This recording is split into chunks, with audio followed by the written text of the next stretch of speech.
بسم آب وولد ومنفس قدوس أحدو أملاك آمين. يتبارك እግዚአብሔር أملاك أبوينا لزابصهن اسكزاتي ساعت قدم كله لعل كله نبزا ساعات زي زبصحنا ናይ ቦታትና ናይ ቅዱሳን ኣምላኽ ናትናውን ኣምላኽ ቅዱስ እግዚአብሔር ስሙ ዝተኸበረን ዝተመስገነን ይኹን። እማ አምላክ ወላዲተ አምላክ ቅድስተ ቅዱሳን ድንግል ማርያም ስለ ፍጹም አዶነታ ስለ ፍጹም ክብሪ ምስጋና ይብጻሕያ። ከምኡውን ቅዱሳን አቦታትና ቅዱሳን አዴታትና ብዝተውሃቦም ክብሪ መጠን ኩሉ ምስጋና ይብጻሕዮም። ኣብ ዝተፈላለየ ዓለም ኮይንኩም እዚ መንፈሳዊ ሚድያ እዚ እትከታተሎ ስድራ እግዚአብሔር ኣብ መስቀል ተሰቂሉ ፍጹም ዝኾነ ሰላሙ ብዝሃበና ብኢየሱስ ክርስቶስ ፍጹም ሰላም ከመይ ትጸንሑ ከመይ ትኾኑ ሰላም እግዚአብሔር ምስ ኩላትኩም ይኹን። እግዚአብሔር ሰናይ ፍቃድ ንሎማዓንቲ እንመሃሮ ናይ ትምህርትና ርእሲ ዝኸውን ቅዱሳን ከዓ የመና ክሕጎሱ እዮም። እዚ ቃል እዚ እንረኽቦ ኣብ መዝሙረ ዳዊት መዝሙር 132 ቁጽሪ 16 እዩ። ልበ አምላክ ዳዊት እቶም ናይ እግዚአብሔር ቅዱሳን ዝኾኑ ናይ ክህነት ጽድቂ ድማ ዝለበሱ የመና ከም ዝሕጎሱ ይነግረና የረድአና እዩ። እዞም ቅዱሳን እዚኦም ብሂወት ዘመኖም ሁሉ ናይ እግዚአብሔር ፍቃድ ዝፈጸሙ ብናይ እግዚአብሔር ናይ ጽድቂ መንገዲ ድማ ዝተጓዓዙ እዮም። ካብዞም ቅዱሳን ጻድቃን ኢልና እናኽብሮም ኩልሻዕ ወርሒ ምስ ኣተየ ብዕለት 8 ድማ በዓሉ ንገብረሉ ጻዲቁ አቡነ ኪሮስ እዩ። ጻዲቁ አቡነ ኪሮስ ኣብ ሃገረ ሮም ዝተወለዱ ወዲ ንጉስ ኣብያ እዮም። ኣዲኦም ድማ አንስራ ትበሃል። ወለዶም ንእግዚአብሔር ዝፈርሑ በመንገዲ ጽድቂ ድማ ዝጓዓዙ እዮም። አባ ኪሮስ ድማ ታሕሳስ 8 ተወለዱ። እዞም ጻዲቅ አቦና እዚኦም ብቅድስና ህይወት ከምኡውን ብመንፈሳዊ ትግሃት ኣብ ቅድሚ እግዚአብሔር ድማ ናይ ጽድቂ ስራሕ ዝሰርሑ ዝነበሩ ጻዲቅ እዮም። አባ ኪሮስ ተባሂሎም ቅድሚ ምጽውዖም ድማ ዲላሶር ተባሂሎም እዮም ዝጽውዑ ነይሮም። ኣብ ንግስና ዝነበረ አቦኦም ድማ ምስ ዓረፈ ምስ ተዓውየ ሓዎም ዝነበረ ቴዎድሮስ እቲ ዝነበረ ሃፍቲ ተኸፋፈሉ። እቲ ሃፍቶም ድማ ንድኻታት መጽወቱ። መንፈስ ቅዱስ ድማ ኪሮስ ኢሉ ጸውዖም። ነብዙሓት ኣቦ ትኸውን ኢኻ ብቃልኻ እንክርዳድ ክትነቅል ኢኻ ኢሉ እግዚአብሔር ኪሮስ ኢሉ ሹም ኣውፂኡሎም እዩ።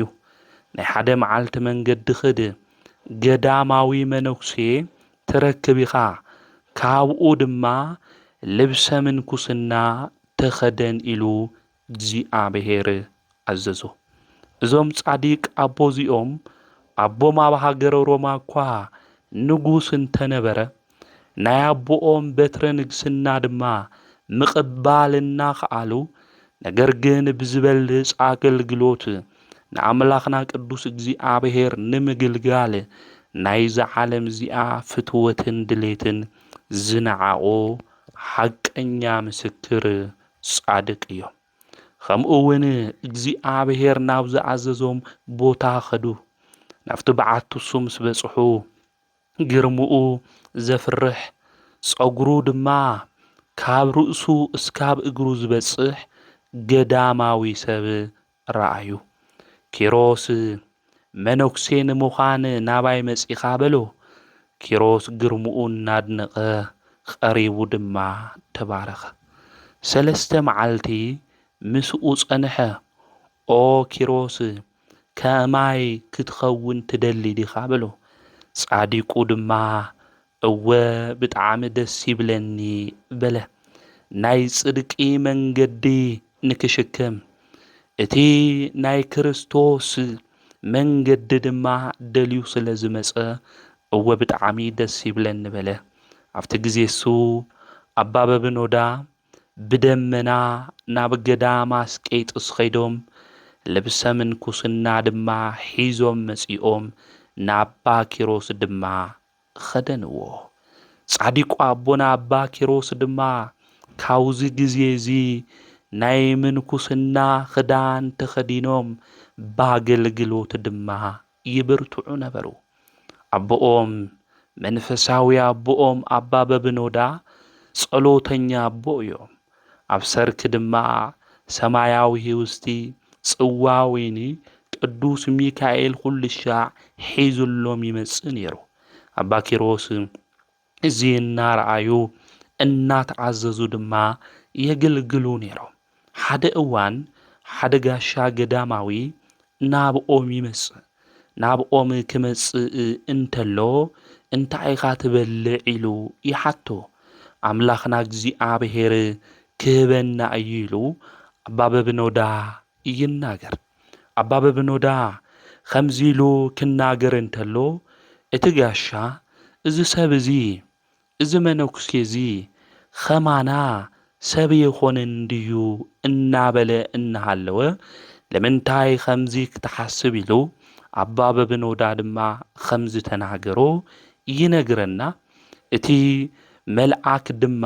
እቲ ዝተዳለወ ምግቢ ሒዙ ምስ መጸ ኣባ በብኖዳ ፈሊጦም ድማ ኸይዶም ካብቲ ምግቢ ድማ ብሓደ ተመጊቦም በሊዖም እዮም። ኾይኑ ግና እዚ ሰብ እዚ ምግቢ እዚ ኸመይ ዝበለ እዩ ኢሉ ሓቢኡ ናብ ካሊእ ገዳም ድማ ሒዙዎ ኸይዱ እዩ ማለት እዩ። ሒዙዎ ክኸድ እንተሎ ድማ ናይ ገዳም አስቄጥስ ቅዱሳን ኣብቲ ግዜ እሱም ስረኣይዎ ካበይ ኢኻ ኣምጺኻዮ በልዎ። እዝማ ኣብ በረኻ ዝነብር መነኩሴ ዝምገቦ ምግቢ እዩ ኢሎም። ነገር ግን ዝሰብ እዚ ብምትሃት እዩ ዝልገብር ኢሉ ተመነኩሴ እሱ ክናገር እንተሎ ናይ አስቄጥስ ገዳም ቅዱሳን ኣቦታት ኣንና ብማንም ክንፈርድ የንኽእል መን መምህር ምን ፈራዲ ገይሩ ሸሙና ኢሎም እዚ ሰብ እዚ እውን እናሓዘነ ኸይዱ ናብቲ ምሕደሪኡ ኸይዱ ተሓኒቑ ሞይቱ እዩ። ኣባ በብኖዳ እቲ ዝመጸሎም ዝነበረ መና ድማ እንታይ ኾይኑ ተኸልኺሉ 3 መዓልቲ ከይበልዑ ድማ ጸኒሖም። ምኽንያቱ ንዚ ሰብ እዚ ክህብዎ ኣይግባእ ነይሩ። ኣባ በብኖዳ እቲ ካብ ሰማይ ዝመጸሎም ምግቢ ንዚ ሰብ እዚ ክህብዎ ፍቓድ እግዚኣብሔር የኾነ ነይሩ ማለት እዩ። ስለዚ ብጥሜት ልከይንሞት ኢሉ ለኣባ ኪሮስ ምግቢ ንከምጽእ ናብ ከተማ ይልእኾ። ናብ ከተማ ክልእኾ እንተሎ ኣባ ኪሮስ ድማ ናብ ከተማ ኸይዱ ናይ ዕለት ምግቢ ከምጽእ ናፍታ ከተማ ምስ ኣተወ ናይ ኬልቄዶን ንጉስ ሞይቱ ህዝቡ ሁሉ እናበኸየ ተመለከተ።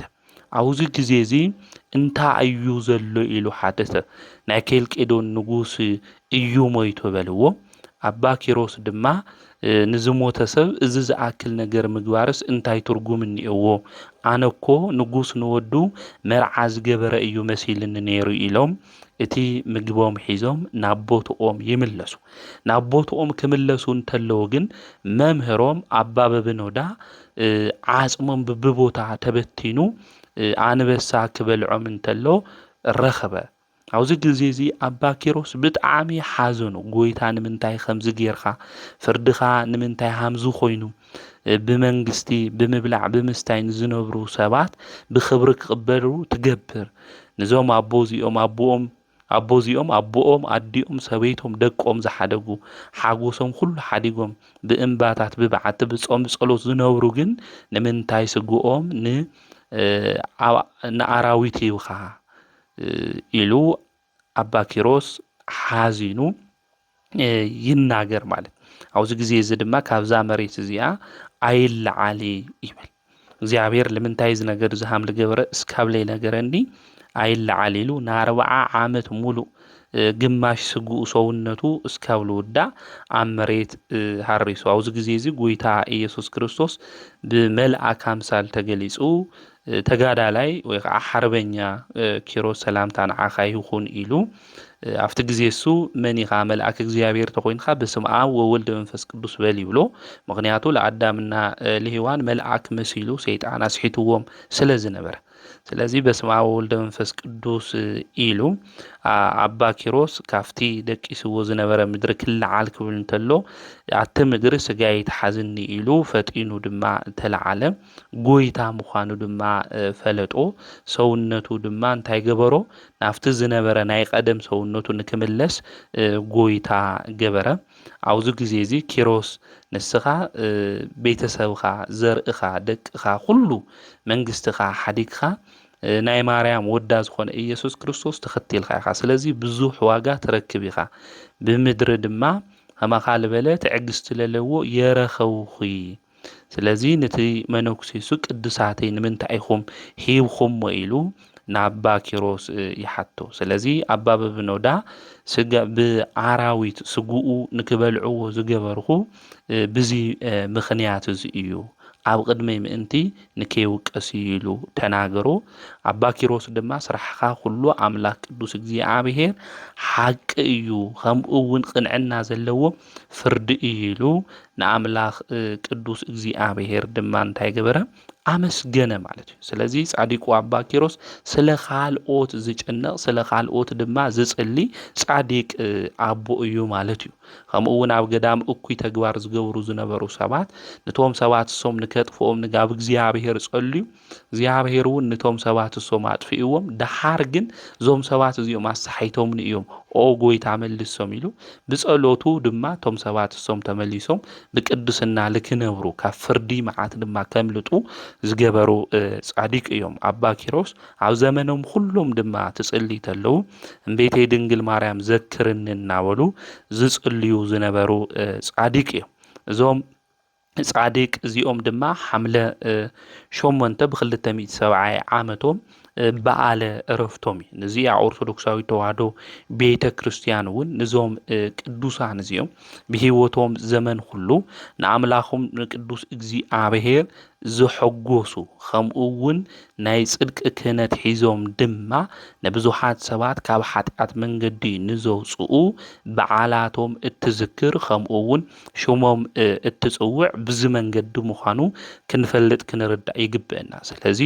ኩሉ ሸዓለት 8 ክኾን እንተሎ ናይ ጻዲቁ ናይ ኣባ ኪሮስ በዓል ቤተ ክርስቲያን ተኽብር እያ ወርሓዊ በዓሎም ኩሉ ሻዕ ዕለት 8 እዩ ከምኡ እውን ዝተወለድሉ ታሕሳስ 8 በዓል ነኽብር ኢና ሕዳር 8 እውን ነኽብር ኢና ቀፂልና ድማ በዓለ ዕረፍቶም ሓምለ 8 እውን በዓሎም ዓመታዊ ክብረ በዓሎም ነኽብር ኢና ማለት ስለዚ ቅዱሳን ከዓ የመና ይሕጎሱ ኢሉ ኣብዚ ልበ ኣምላክ ዳዊት ካብ ዝተናገረሎም ቅዱሳን ኢልና ንጽውዖም ጻድቃን ብሎማዓንቲ ዝኽሮም ዝኾነ ጻዲቁ ኣባ ኪሮስ እዩ ናይ ጻዲቁ ኣባ ኪሮስ በረከቶም ረዲኤቶም ኣማላድነቶም ምስ ኩልና ህዝበ ክርስቲያን ይኹን ከምኡ ብሎማዓንቲ መስከረም 8 ዓመታዊ ክብረ በዓሎም እናኽብሮም ብፍላይ ድማ ሊቀ ነቢያት ቅዱስ ሙሴ ከምኡ እውን ካህኑ ዘካርያስ በዓለ ዕረፍቶም እዩ እንኳዕ ንሊቀ ነቢያት ቅዱስ ሙሴ ከምኡ እውን ንካህኑ ዘካርያስ ዓመታዊ ክብረ በዓል ብሰላም ኣብጽሕኩም ኣብጽሕና ንካህናት ድሕነት ከልብሶም እዩ ቅዱሳን ከዓ የመና ክሕጎሱ እዮም ኢሉ ልበ ኣምላክ ዝተናገሮ ብሎማዓንቲ ድማ ቤተ ክርስቲያንና ዝስበኽ ምስባኽ ድማ እዚ እዩ ማለት እዩ ስለዚ ብቅድስና መንገዲ ተጓዓይዞም ናይ ጽድቂ ክህነቶም ድማ ንኻልኦት ኣገልጊሎም ብጽድቂ መንገዲ ክጓዓዙ ካብ ዝገበሩ በዓለ ዕረፍቶም ሎማዓንቲ ዝኾነ ሊቀ ነቢያት ቅዱስ ሙሴና ሊቀ ካህናት ዘካርያስ እዮም ሊቀ ካህናት ዘካርያስ መን እዩ ክንብል እንተለና ዘካርያስ ማለት ዝክረ እግዚአብሔር ወይ ከዓ እግዚአብሔር የስታውስ እዩ እግዚአብሔር የርስዒ ማለት እዩ ዘካርያስ ልብል ሹም ማለት እዩ ካህኑ ዘካርያስ ቤትና ቅድስት ድንግል ማርያም ብ3 ዓመት ኣብ ቤተ መቅደስ ንክትነብር ዝተቀበላ ንሱ እዩ 15 ዓመት ንኣረጋዊ ዮሴፍ እውን ሓደራ ዝሃበ ንሱ ካህኑ ዘካርያስ እዩ ናይ መጥምቀ መለኮት ቅዱስ ዮሐንስ እውን ኣቦ እዩ ናይ ወዱን መጥምቀ መለኮት ቅዱስ ዮሐንስ ምጽናስ እውን ካብ መልአኩ ቅዱስ ገብርኤል አንደበት ዝሰምዐ ንሱ እዩ ሰበይቱ ድማ ቅድስት ኤልሳቤጥ ተባሂላ ትጽዋዕ ማለት እና ካህኑ ዘካርያስ ምስ ሰበይቱ ኤልሳቤጥ ክነብር እንተሎ ህፃን ንክወልዱ ተመንዮም ብመንእሰይነት ዕድሚኡ ድማ ናብ ኣምላኽ ናብ እግዚአብሔር ጸሎት ገይሩ ነይሩ ብፍላይ ካህን እዩ ክህነት ድማ ብዘርኢ ሓረግ ጥራሕ እዩ ለመሓላለፍ ነይሩ ካብ ኣሮን ወዱ ዝኾነ ኣብያ ዘካርያስ ድማ ተወሊዱ ዘግልግል ወዲ ንክረክብ ይምነይ ነይሩ ይኹን እምበር ሰበይቱ ኤልሳቤጥ መኻን ከም ዝነበረት ኣብ ሉቃስ ወንጌል ምዕራፍ 1 ይነግረና ይርድእና እዩ ስለዚ ካህን ኮይኑ መገልገሊ ኮይኑ ነገር ግን ውላድ ዘይነበሮ እዩ ዘካርያስ ሰበይቱ እውን መኻንያ ነይራ ኣብ መጽሓፍ ቅዱስ 7 መኻናን እስቲ ተጠቂሰን እየን ሳራ ርብቃ ራሄል አንታክዮ አዶ ሳምሶን ማለት እዩ ሃና አዶ ሳሙኤል ሜልኮልና ኤልሳቤጥ ካፍተን 7 ዘይወለደት ሰበይት ዳዊት ዝነበረት ኣቦኣ ድማ ሳኦል ዝኾነ ሜልኮል ጥራሕ እያ ሜልኮል ድማ ዘይወለደትሉ ምክንያት ተኣዩ ተልና ልበ ኣምላክ ዳዊት ታናይ እግዚአብሔር ታቦት ጽናው ክትመጽእ እንተላ ክዝምር እንተሎ ኣብቲ ግዜ እሱ ስሒቃቶ ነራ ቀሊዳ ሓጭጫ ነራ ብዚ ምክንያት እዚ እግዚአብሔር ንከይትወልድ ማይጸና ዓጺውዋ እዩ ማለት ስለዚ ልቢልና ምስተዋዓል የድሊ እዩ ማለት ኣብ ልዕሊ እግዚአብሔር ኣብ ልዕሊ ቅዱሳን ዝኾኑ ነገራት ክንሕጭጭ እንተለና ዘይድሊ ቃል ክንናገር እንተለና እግዚአብሔር ካብ በረከት ሁሉ ከቅሬና ሃም ልኽእል ምፍላጥና ምርዳ የድሊ እዩ ስለዚ መኻን ተባይለን ኣብ መጽሐፍ ቅዱስ ዝተጠቀሳ እዚአን 7 6 ግን ወሊደን ተሓንቲ ግን የወለደት ኤልሳቤጥ ቆልዓ ለመውላዳ ይኾነ ዓውይ ስቃይ ኮይኑዋ ነበር ኣብቲ ዘመን እሱ ዝነበሩ ሰባት ይነቅፍዋ ነይሮም ይጸርፍዋ ነይሮም ዘይድሊ ቃል እዮም ልናገሩ ነይሮም ሰብኣያ እኮ ካህን እዩ እግዚአብሔር እኮ ዘገልግል እዩ ኣብ ቤተ መቅደስ ሰብኣያ ነገልገለ ለምንታይ እዩ እግዚአብሔር ውላድ ኸልኺልዎም خفعات تتخون إنبي خفعات سلاللوم يو إيلوم يحاميومنا زيد اللي قال دما يناغرون يرم إذيك قال إذي دما عوشت تاي قبرم نير يقود نيرو مالك سلازي عوي حازن زخون عوي سقاي خوينو والنبر إلسابيت خمقون كانو زكارياس عوي فتنا خوينو ومزنبرم إذي ناي سبات زربايو بهيوت زمننا كله زيدلي قال زناغرو سبات እኮ ነው زيدلي قال እናተናገሩ ውሽጥ ልብና ወይም ውሽጥ ነገራትና ሁሉ ዓጽምና ኻሊአት ነገራት ከሰባብር ለኽእል ቃል ልናገሩ ሰባት እንየው እዮም ማለት ናው ዘመን ዝውን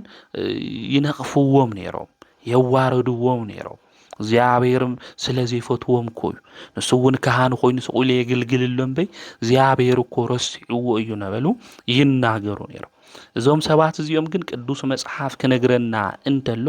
ሰብአይ ሰበይቱ ውላድ ተሳአንኩ ኣብ ቅድሚ እግዚአብሔር ቅዱሳን እዮም ነይሮም ኣብ ቅድሚ እግዚአብሔር ጻድቃን እዮም ነይሮም ልቢልናው ዝነስተውዕል ቆልዓ ለይብልኻ ብናብራኻ ድማ ሕጉስ ሊኾንኻ ብፈጣሪ ሕግን ትእዛዝን ምኻድ ከቢድ እዩ ናዞም ሰባት እዚኦም ጸገሞም ኣብ ውሽጦም ሒዞም እዮም ነይሮም ጸገሞም ኣብ ውሽጦም ሒዞም ግን ኣብ ቅድሚ ሰብ እኳ ተለይማረሩ ብውሽጡ ኮይናኮ ለኾነ ነገር ክንብል ንኽእል ኢና ንሶም ግን ሃሙ ይነወሩ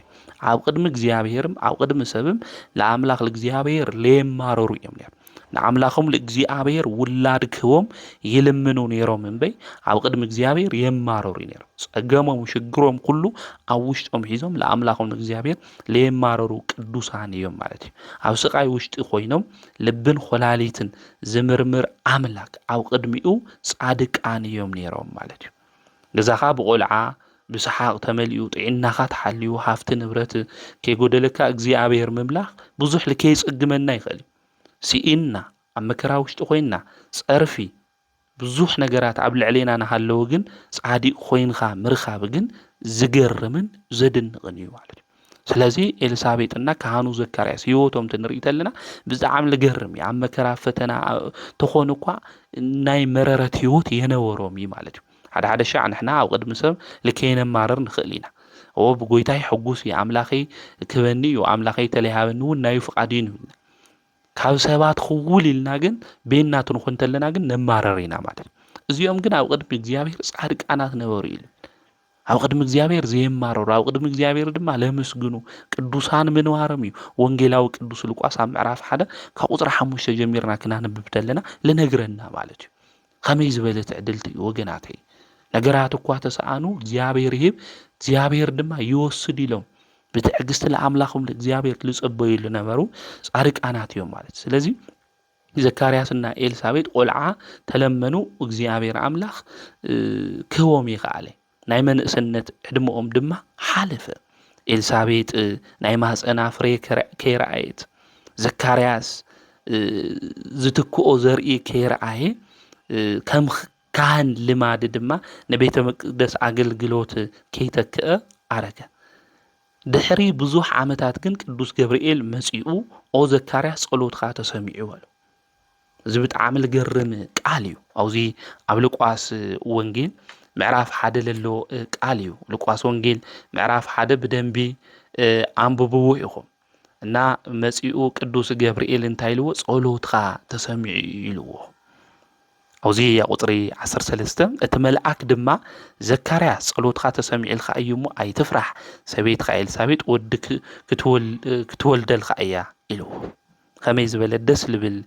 ቃል እዩ ወገናት። ዘካርያስ ግን ግራ ኣትይዎ። ዓመታት ዝሓለፈ ጸሎቱ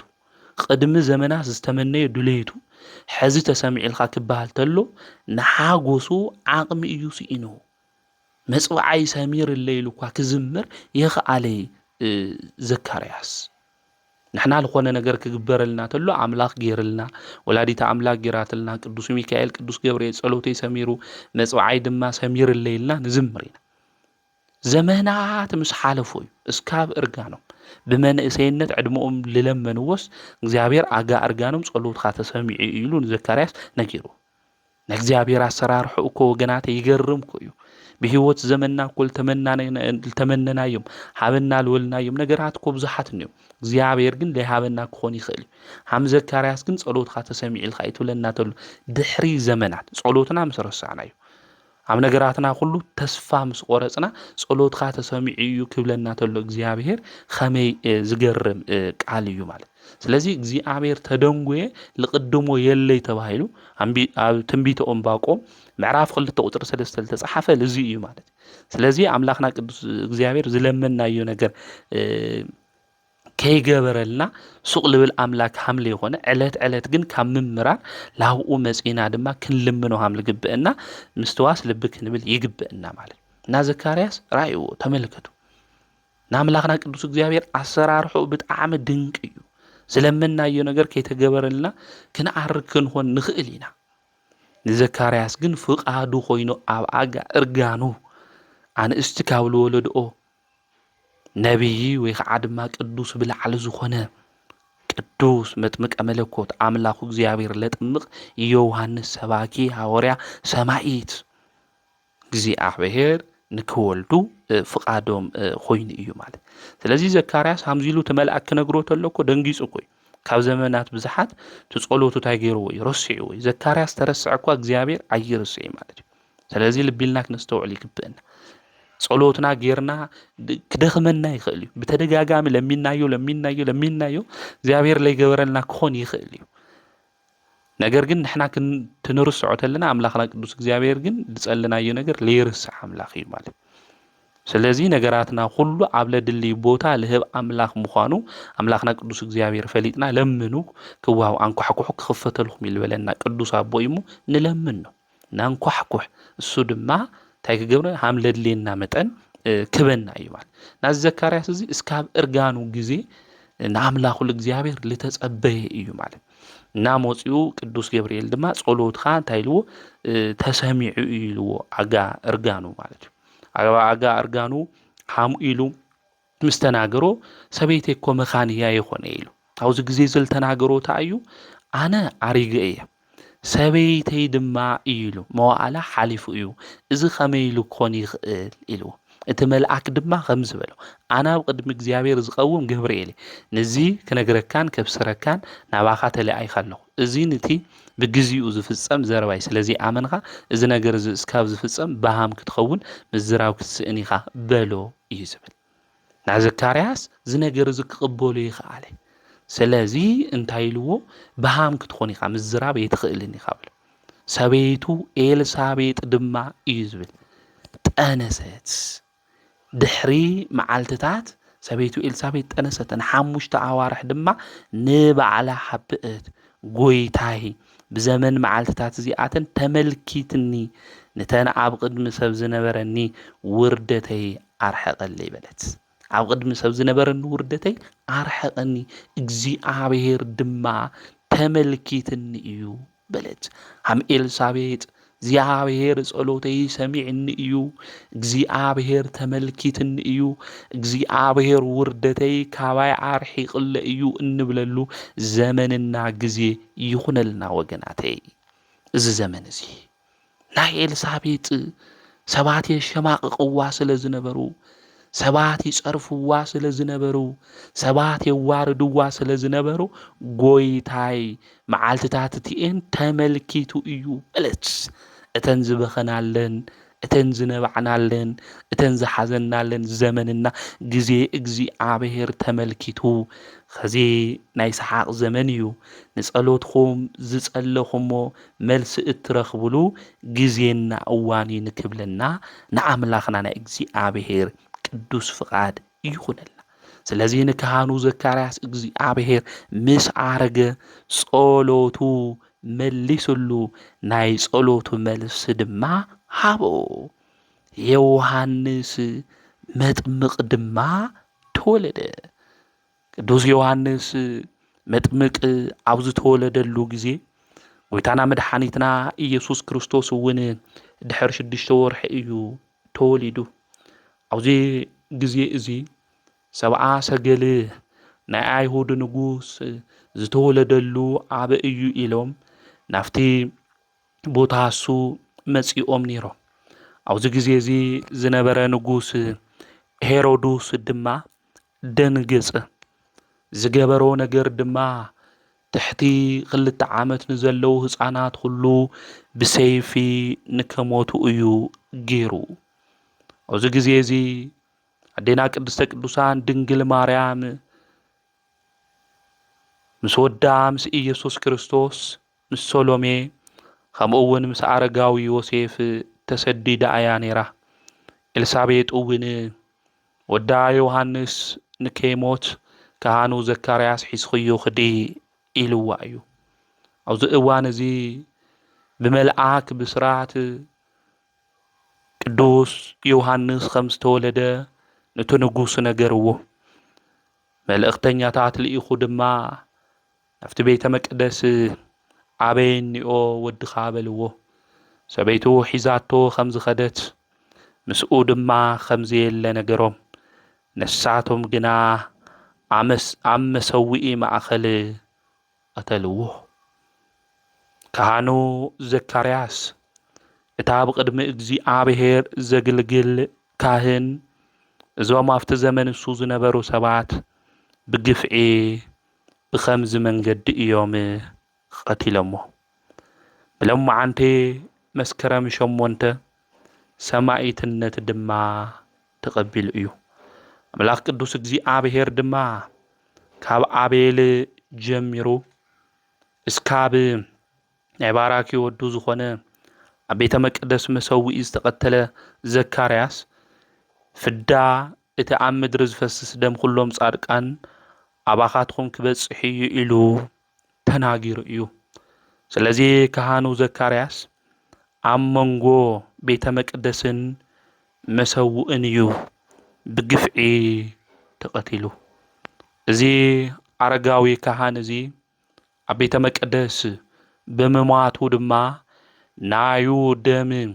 እግዚአብሔር ከም ዝበቀል ይናገረና እዩ። ቅዱሳን ብግፍዒ እንተሞቱ እኳ መከራ እኳ ተተቐበሉ ናቶም ነገር ዝፈዲ ኣምላክ ቅዱስ እግዚአብሔር እዩ። ንሕና ብህይወት ዘመንና ናይ ስላሴ ህንፃ ዝኾነ ሰብ ንቐትል ኢና እመኑኒ ዋጋና ከይረኸብና ህይወትና ይሓልፊ። ግፍዒ ዝፈጸመ ኩሉ ናይ ዝፈጸመ ነገር ኩሉ ዋጋ ክረክብ እዩ እንድሕር ዘይተመለሰ። ስለዚ ምስትውዓል ልቢ ምባል የድሊ እዩ። ናይቶም ቅዱሳን ደም እግዚአብሔር ከም ዝብቀል እስካብ መዓዝ ኢኻ ዘይትፈርድ ኢሎም ድማ ከም ዝናገርዎ ኣብ ራእይ ዮሃንስ እውን ይነግረና እዩ። ደሞም እስካብ መዓዝ ኢኻ ዘይትብቀል ኢሎም እስካብ መዓዝ ኢኻ ዘይትፈርድ ኢሎም ክናገር እንተሎ ብረኣይ ረኣኹ ኢሉ ዮሃንስ ነጊርና እዩ ብረኣዩ። ስለዚ ግፍዕ እንፍጽም ኣብ ልዕሊ ሰብ ዘየድሊ ነገር እንገብር ሰባት እቶም ሰባት እሶም ብንብዓቶም ናብ እግዚአብሔር ከመልክቱ እንተለው እግዚአብሔር ንብዓት ዝምልከት ኣምላክ እዩ። ህንፃ ስላሴ ፍሪስና ድማ ደሞ መፍሲስና ክንኸድ እንተለና እግዚአብሔር ኣምላክ ይፋረደና። ኣብ ቅዱሳት መጻሕፍቲ ክነንብብ እንተለና እግዚአብሔር ክብቀል እንተሎ ንምልከት ኢና። ስለዚ ልቢ ኢልና ምምላስ የድሊ እዩ። ንገብሮም ተግባራት ሁሉ እንሰርሖም ስራሓት ሁሉ ዘየድሊ ነገራት ሁሉ ገዲፍና ዘድሊ ናይ ጽድቂ ስራሕ እናሰራሕና ብቅድስና መንገዲ ክንጓዓዝ ይግብአና። ስለዚ ብለሙዓንቲ ሊቀ ካህናት ቅዱስ ዘካርያስ በዓለ ዕረፍቱ እዩ። ናይ ቅዱስ ዘካርያስ ካህኑ በረከቱ ረድኤቱ ኣማላድነቱ ምስ ኩላትና ህዝበ ክርስቲያን ይኹን። ካሊእ መስከረም 8 በዓለ ዕረፍቱ ዝኾነ ሊቀ ነቢያት ቅዱስ ሙሴ እዩ። ሊቀ ነቢያት ቅዱስ ሙሴ መን እዩ? ሊቀ ነቢያት ቅዱስ ሙሴ እቶም 5 ናይ ኦሪት መጻሕፍቲ እንብሎም ዝጸሓፈልና ቅዱስ ሙሴ እዩ። ሙሴ ማለት ካብ ማይ ዝተረኸበ ካብ ማይ ዝወፅአ ማለት እዩ። ትውልዱ ካብ ነገደ ለዊ እዩ። ኣቦኡ እምበረም ኣዲኡ ድማ ይካቦድ ይበሃሉ። ዝተወለደሉ ቦታ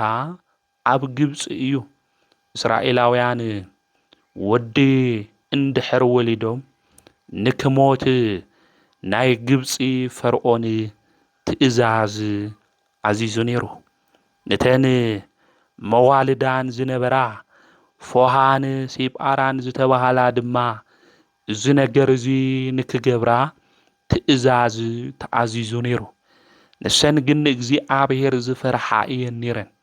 ንእግዚአብሔር ዝፈርሓ ስለ ዝነበራ ከምዚ ኣይገብራን ነይረን። ስለዚ እስራኤላውያን ኣብ ምድሪ ግብፂ ድማ እናበዝሑ መፁ። ኣብዚ ግዜ እዚ እቲ ኣዋጅ ፈርዖን ከም ዝበለ ኩልኹም ግብፃውያን እስራኤላውያን ወዲ እንድሕር ወሊዶም ቅተልዎም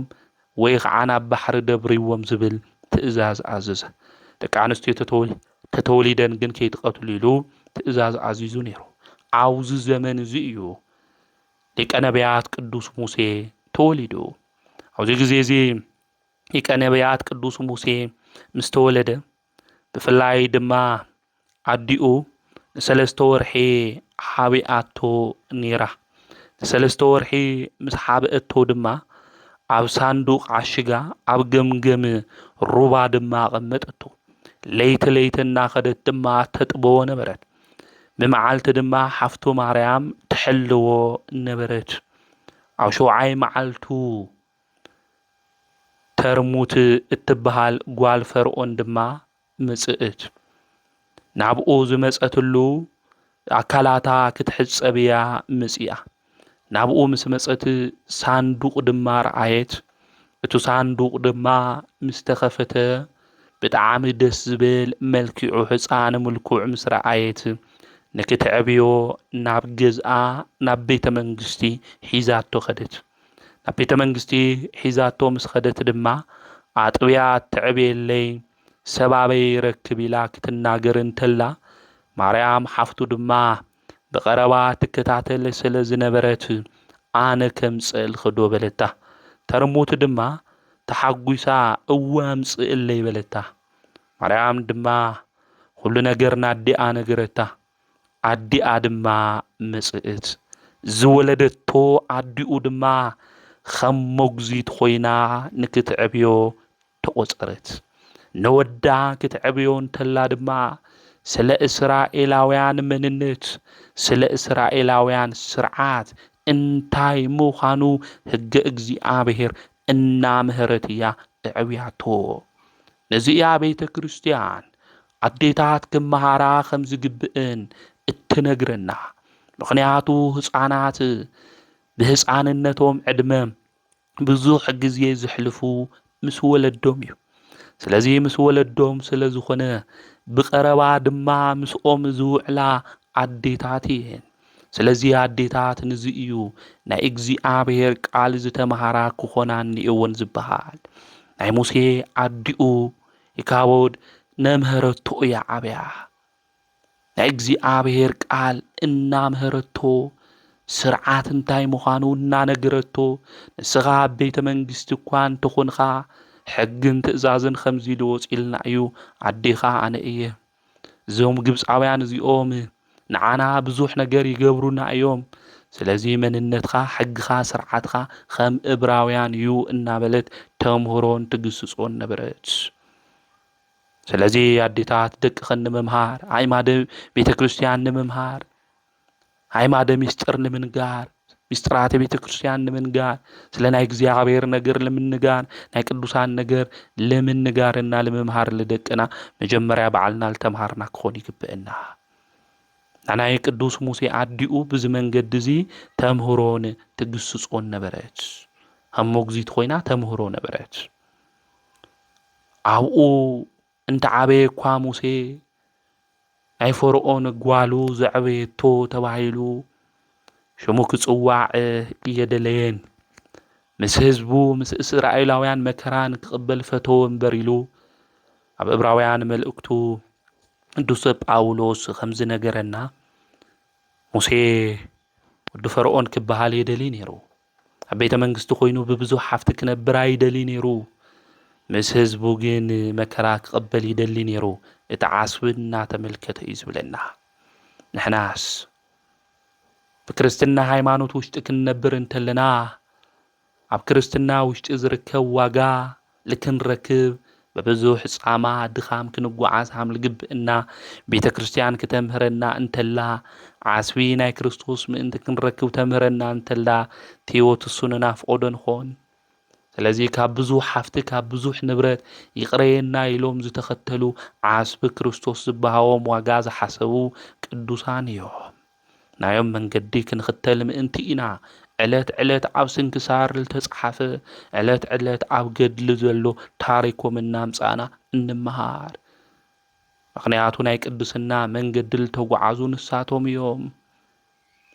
ሕይወቶም ክንምርምሮ እንተለና ድማ ዝንበብ ወንጌል ዝንበብ መጽሓፍ እዩ ናይ ቅዱሳን ሕይወቶም እዚኣ ቤተ ክርስቲያን ዕለት ዕለት ኣብ ስንክሳር ከምኡውን ኣዋልድ መጻሕፍቲ ጌራ እታምህረና እትነግረና ስለዚ ሙሴ ወዲ ፈርዖን ክበሃል የደለየ ወይነ ጉና 40 ዓመት ምስ ኾኖ ናብ ደገ ወፅእ ናብ ደገ ክወፅእ እንተሎ ሓደ ግብፃዊ ሓደ እስራኤላዊ ከጭንቆ እንተሎ ክብድሎ እንተሎ ተመለከተ ኣብቲ ግዜ እሱ ነቲ ግብፃዊ ቀተሎ ነቲ ግብፃዊ ምስ ቀተሎ ብኻሊእ ግዜ ድማ ሙሴ ናብ ደገ ወፅእ ናብ ደገ ክወፅእ እንተሎ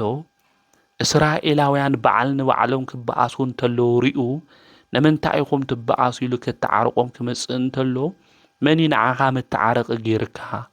ወይስ ከምቲ ግብፃዊ ንዓና እውን ክትቀትለና ኢኻ ደሊኻ በልዎ እዚ ነገር እዚ ኣብ ኩሉ ነገር ተሰሚዑ እዩ ማለት እዩ ኢሉ ናብ ሚድያም ድማ እኸደ ሚድያም ድማ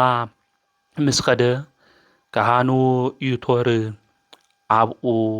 ረኸቦ ጓሉ ሲጳራ ድማ ኣመርዖ ኣብዚ ግዜ እዚ ሊቀ ነቢያት ቅዱስ ሙሴ ናብ ርኡ ኣብ ሚድያም ኾነ ኣብ ሚድያም እናሃለየ ድማ ናብ እምባ ኮሬብ ወይ ከዓ ናብ ሲና እምባ ድማ ወፅእ ናብ እምባ ሲና ክወፅእ እንተሎ ነበልባል ነታ ሃመልማል ከይቃፀሎ እቲ ሃመልማል ድማ ነቲ ነበልባል ከየጥፍኦ ይምልከት እዚ ነገር እዚ ከመይ ዝበለ ነገር እዩ ኢሉ ክምልከት ናብኡ ክቐርብ እንተሎ እዚ ቦታ እዚ ዝተቀደሰ እዩ እሞ ጫማኻ ኣውፅእ ዝብል ድምፂ ሰምዐ ኣብ ኦሪት ዘፀአት ምዕራፍ 3 ቁፅሪ 5 ዘሎ ቃል እዩ ንግዚኡ ሃመልማል እስራኤላውያን እዮም እቲ ነበልባል ድማ መከረኦም ምሳሌ እዩ ሃመልማል ነቲ ነበልባል ከምዘይጥፍኦ ኩሉ እስራኤላውያን እውን መከረኦም ቀኖና ሒዞም ከርሕቅዎ ለይምኽኣሎም እዩ እቲ ነበልባል ንሃመልማል ከምዘይቃፀሎ ኩሉ እስራኤላውያን እውን ኣብ ግብፂ ብዝበፅሖም መከራ ፈፂሞም ለይምጥፍኦም ምሳሌ ፍጻሚኡ ግን ሙሴ ዝረኣዮ ናይ ነበልባልን ናይ ሃመልማልን ተዋህዶ ናይ መለኮትን ናይ ትስብእትን ተዋህዶ ምሳሌ እቲ ነበልባል ንሃመልማል ከምዘይቃፀሎ ኩሉ እቲ ሃመልማል ድማ ነቲ ነበልባል ከምዘያጥፍኦ ኩሉ መለኮቱ እውን ምልኣቱ ስፍሓቱ ርቀቱ ከይገደፈ ስጋ ግዝፍነቱ ከይሓደገ መዋሃዶም ሓደ ኣካል ሓደ ባህሪ ናይ ምዃን ምሳሌ እዩ ማለት እዩ ነበልባል ናይ ጎይታ ምሳሌ ሃመልማል ድማ ናብ ቤትና ናይ ድንግል ማርያም እዩ ነበልባል ሃመልማል ከም ለይቃፀለ ኩሉ እሳተ መለኮት ድማ ድንግል ማርያም ኣብ ማህፀናት 9 ወርሕን 5 መዓልቲ እንታይ ገይራ እያ ተሸኪማቶ እያ ማለት ስለዚ እዚ ሓዊ ናይ መለኮት ድማ ለድንግል ማርያም ከም ለይቃፀላ ንምርዳእ እዩ ማለት እዩ ንምርዳእ እና ሙሴ ዝረኣዮ ነገረ ስጋዊ እዩ ተመልኪቱ ርእይዎ ማለት እዩ እግዚአብሔር ኣምላኽ እውን ብብዙሕ መንገዲ ሚስጥረ ስላሴ ሚስጥረ ስጋዊ ብልተፈላለየ መንገዲ ኣብ ብሉይ ኪዳን ዝነበሩ ኣቦታት የርእዮም ነይሩ እዩ ማለት እዩ ስለዚ ቅዱስ ሙሴ ዝተመልከቶ ዝረኣዮ እዚ ዓብይ ሚስጥር ለለዎ እዩ እዚ ምስ ተመልከተ ድማ ቅዱስ ሙሴ ኣቀዲሙ እግዚአብሔር እውን ጫማኻ ኣውፅእ እዩ ኢልዎ ስለዚ ንሕና ብህይወት ዘመንና ሁሉ ጫማ ኣውፂና ናብ ቤተ ክርስቲያን እናኣትውሉ ተቀደሰ ቦታ ምዃኑ ምፍላጥ ምርዳእ የድሊ ከዚ እኳ ተደፋፊርና ቤተ ክርስቲያን ምስ ጫማና እውን እናኣቱ ሰባት ኒእና ኢና ነገር ግን ዝልተቀደሰ ቦታ እሞ ጫማኻ ኣውፅእ ተባሂሉ ተነጊርዎ እዩ ንሕና እውን ተቀደሰ ቦታ ስለዝኾነ ቤተ ክርስቲያን ጫማና ኣውፂና ክንኣቱ ይግባእ ካሊእ አንድም ጫማ ዝተባሃለ ይብሉ ሊቃውንት ኣብ ልበና ለሎ ክፍኣት ሓጢኣት ኣውፂና እንታይ ክንገብር ይግበአና ደብሪና ናብ ቤተ ክርስቲያን ብንጽህና ብቅዱስና ክንመጽእ ከም ዝግበአና እውን ኦርቶዶክሳዊት ቤተ ክርስቲያን ተምህረና እያ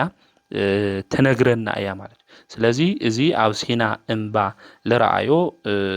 እፀ ጳጦስ ኢልና እንፅውዓ እምቤትና ቅድስተ ቅዱሳን ድንግል ማርያም እዚ ቅዱስ ኤፍሬም እውን ኣብ ውዳሴ ማርያም ዘሐሙስ ክናነብብ እንተለና ከምዚ ኢሉ ዝናገር ኣብ በረኻ ጫፋ ከይተቃፀለ እትነድድ ዝነበረት እፅ ዘይቃፀላ ድንግል ማርያም ትመስል ኢሉ ዝተናገረ እውን ለዚ እዩ ማለት እዩ ስለዚ ሙሴ ለረአዮ ስለ ቤትና ድንግል ማርያምና ስለ መድኃኒት ንሱ ኢየሱስ ክርስቶስ አምላክ ሰብ አምልኾን ሰብ ድማ አምላክ አምልኾን ነገረ ተዋሂዶ እዩ ተመልኪቱ ማለት እዩ እዚ ምስ ተመልከተ ድማ አምላኽና ቅዱስ እግዚአብሔር ከምዚ ኢሉ ንሙሴ ተናጊርዎ እዩ ግብፃውያን ካብ እስራኤላውያን ካብ ባርነት ንከውፅእ ናብ ግብፂ ከም ዝልእኾ እግዚኣብሔር ተናጊሩ እዩ ኣብዚ ግዜ እዚ ብምንታይ መንገዲ እየ ከውፅኦም ትብል እንተሎ እግዚኣብሔር ንምልክት ንክኾኖ በትሪ ነይርዎ ሙሴ ማለት እዩ ስለዚ ተኣምራት ገይሩ ከውፅኦም ሃም ዝኽእል እግዚኣብሔር ተናጊርዎ እዩ ኦሪት ዘፀአት ናይ እስራኤላውያን ካብ ግብፂ ምውፃእ ልናገር መፅሓፍ እዩ ብሰፊሑ ኣብኡ ምምልካት ንኽእል ኢና እቲ ናይ መጀመርያ መቅሰፍቲ ማይ ናብ ደም ምቕያር እዩ 10 መቅሰፍቲ እዩ ገይሩ ኣብቲ ግዜ እሱ መበል 10 ድማ ሞተ ቦክሪ እዩ ነይሩ ብተኣምራት እቶም ህዝቢ ካብ ግብፂ ሒዝዎም ወፂኡ እዩ ማለት እዩ ባሕሪ ኤርትራ ድማ ብበትሩ ንኽልተ ኸፊሉ ኣሻጊርዎም እዩ ስለዚ ሊቀ ነቢያት ቅዱስ ሙሴ እግዚኣብሔር እናመርሖ ብብዙሕ ተኣምራት እስራኤላውያን ካብ ባርነት ንክወፁ ገይርዎም ነገር ግን እስራኤላውያን ኣብ ምድረ በዳ ክጓዓዙ እንተለው ደመና ፀሓይ ንከይኾኖም ይጋርዶም ነይሩ ከምኡ እውን ካብ ኮኩሒ ማይ እናውፅአ እንታይ ገብሮም የስትዮም ነይሩ መና ድማ ካብ ሰማይ እናወረደሎም ይምገቡ ነይሮም እስራኤላውያን ግን ክፉኣት እዮም ነይሩ ንሙሴ እንዲያም ክቐትልዎ እዮም ልደልዩ ነይሩ ብኽፍኣት ተላዓሎም ክቐትልዎ ይደልዩ ነይሮም ሙሴ ግን ስለናቶም ኣብዚሑ እንታይ ይገብር ይጽሊ ነይሩ የዋህን ቅኑዕን ሰብ እዩ ነይሩ ሙሴ ምስ እግዚኣብሔር 570 ግዜ ቃል ብቃል ልተነጋገረ እዩ ሙሴ ባርያኻ እየ ኣነ ስለዚ ገጽካ ርኤኒ ኢሉ ተናጊሩ ነይሩ ገጸይ ክትርኤ ትኽእል ገጸይ ርዩ ምንባር ዝኽእል የለ ኢልዎ እግዚኣብሔር ዳሕራይ ግን ክትርኤኒ ኢኻ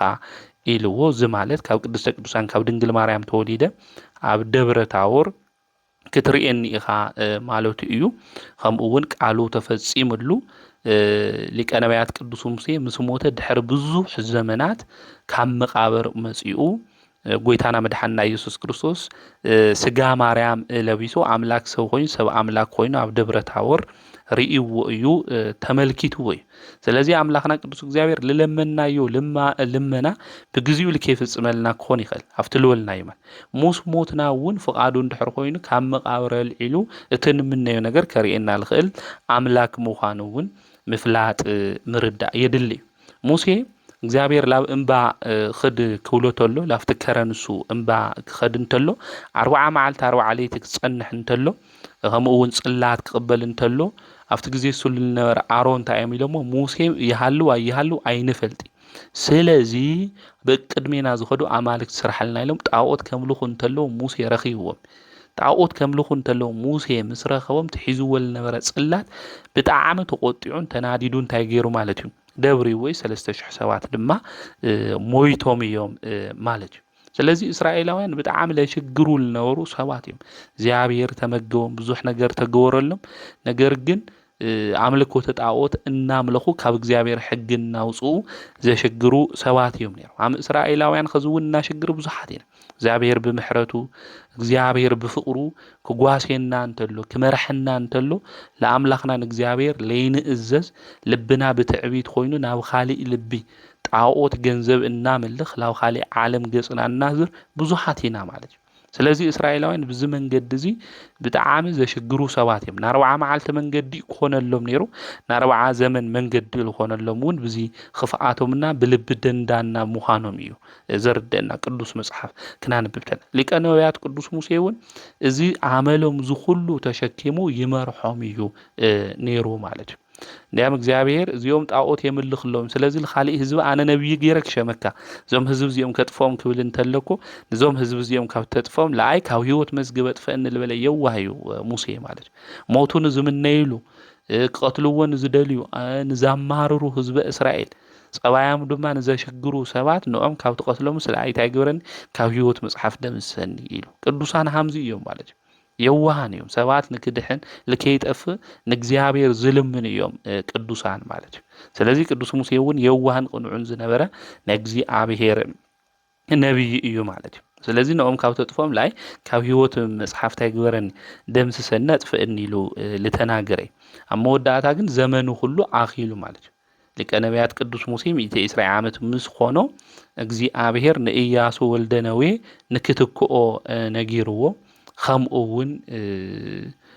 ከም ዝሞት ነጊርዎ ኣብዚ ግዜ እዚ ቤተሰቡ ኸይዱ ተሰናቢት እዩ እንዳም ኣብ መወዳእታ ሰበይቱ እንታይ ኢላቶ ናይ እግዚኣብሔር ዓርኩ ዝኾነ ምስ እግዚኣብሔር ልነጋገር ሰብ ዶ ይሞት እዩ ኢላ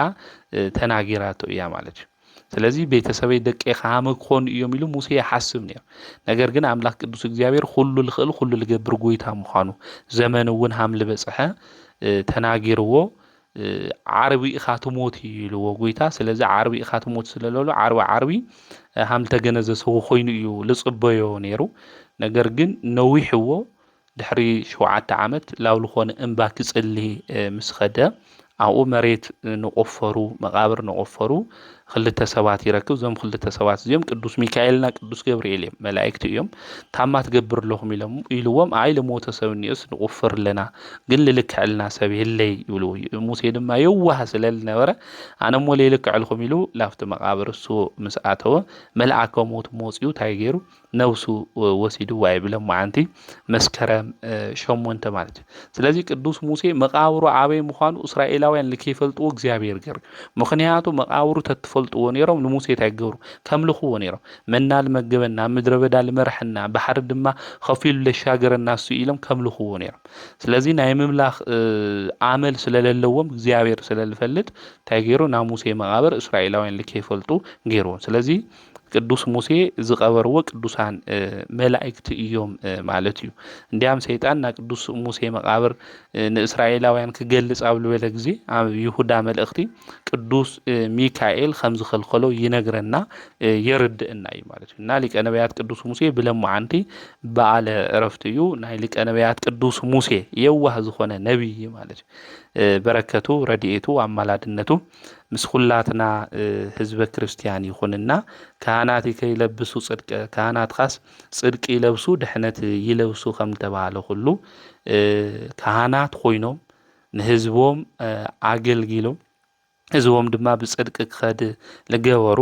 የመና ድማ ብእግዚአብሔር ዝተሓጎሱ እዞም አቦታትና እዚኦም እዮም ዘካርያስ እውን ውላድ ወሊዱ እዩ ኣጋ እርጋኑ ደስ ይበልካ ተባሂሉ ልተሓጎሰ እዩ ሊቀ ነቢያት ቅዱስ ሙሴ እውን ሙስ ሞተ ድሕሪ ብዙሕ ዘመናት ናይ እግዚአብሔር እትልምነዩ ነገር ልተመልከተ እዩ ማለት ስለዚ ቅዱሳን ከዓየመና ክሕጎሱ እዮም ሃም ተባሃለ ሁሉ ብእግዚአብሔር ስራሕ ሁሉ ልተሓጎሱ ለድነቁ ቅዱሳን ካህናት ከይለብሱ ጽድቂ ክለውሱ እዮም ከምኡ እውን ድሕነት ክለውሱ እዮም ሃም ተባሃለ ጽድቂ ለቢሶም ናይ ጽድቂ ስራሕ ዝሰርሑ ዞም ካህናት ናይ ብሉይ ኪዳንም ዝነበሩ ከምኡ እውን ኣብ ሓዱሽ ኪዳን ዝነበሩ ቅዱሳን አቦታትና እዮም ናባ ኪሮስ ወርሓዊ በዓሉ ናቶም ክልተ አቦታትና ሊቀ ነቢያት ሙሴና ሊቀ ካህናት ዘካርያስ ድማ በዓለ ዕረፍቶም እዩ ለምህረና ልገስጸና ናይ አቦታትና አምላክ ቅዱስ እግዚአብሔር ስሙ ተኸበረን ተመስገነን ይኹን ወስብሐት ለእግዚአብሔር ወወላዲቱ ድንግል ወለመስቀሉ ክቡር